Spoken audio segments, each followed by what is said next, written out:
Madelyn Fitzgibbons. 60% of the cases in the United States regarding insanity required that a psychiatrist or psychologist is present as the appointed expert. 20% required any psychological certification, and 20% required any testing at all. According to Megan Klein, who has a PhD in criminal psychology from Liberty University, as stated in the Liberty University Research Graduate Program in May 2017. Mental illness is a growing epidemic.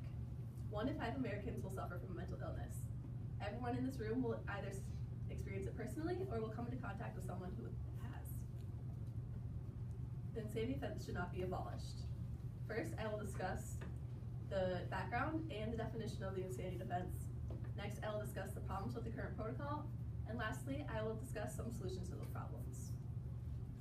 According to Dr. Kenneth B. Chia, a science writer who graduated from Carnegie Mellon, stated in the online Psychology Encyclopedia in December 2019 that the insanity defense allows the mentally ill to avoid imprisonment on regards that the assumption they do not have the mind to distinguish right from wrong.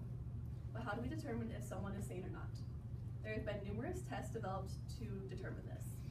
The good and evil test, the Durham rules, the McNaughton rule, the wild beast test, and the American Law Institute test are some of these. The current use of the insanity defense in the United States has been derived from the McNaughton rule. The McNaughton rule is different from the previous rules in the way that it ensures that the defendant was insane during the time of the crime rather than before or after. The insanity defense goes back much further than you would imagine. According to Dr. T.V. Azarkan, president of the Indian Psychiatric Society, reported in the Indian Journal of Psychiatry in December 2015 that the first known use of insanity as a plea to a criminal injustice was in 1581, as recorded in the English legal documents. A lunatic in his time of lunacy who kills someone cannot be held accountable. This was the foundation for the insanity defense that we have today. Now that I've talked about the background and the definition, I will move on to the problems with the current insanity defense. The insanity defense is flawed. According to Dora W. Klein, a law professor at St. Mary's, in her book Memoir as Witness to Mental Illness, last updated in 2019, the insanity defense is typically reserved for those who committed serious crimes, such as murder. This gives defendants strong motives to lie. Lying is a common issue with the insanity defense and brings many to misuse it. As we can all agree, we would much rather spend time in a psychiatric facility than spend your entire remainder of your life in a jail cell. Another problem is jurors. Most jurors are not fully versed in psychotic symptoms, and it becomes difficult for them to determine if someone is faking a mental illness or if they really have it. Now that I've discussed some of the problems, I'll move on to solutions to those problems.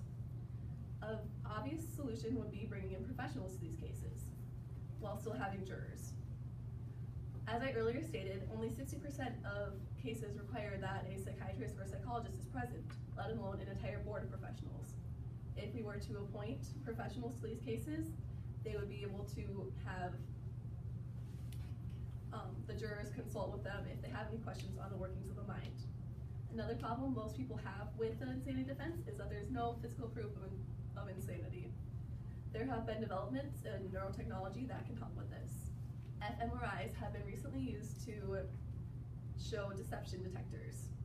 Another tool we could use is structural brain scans, which show abnormalities to the brain, and lots of those can prove that there is a mental illness within someone's brain. Another thing we can do is to educate the jurors on mental illness. We can have them read diaries and memoirs of people who suffer from these psychotic symptoms so that they're more familiar. First, I talked about the definition and the background of the insanity defense. Next, I talked about the problems with the insanity defense, and lastly, I provided some solutions to those problems. The insanity defense should not be abolished. In order to protect those who are not in their right mind, while keeping the remaining population from misusing it, we should keep the insanity defense while better restricting it.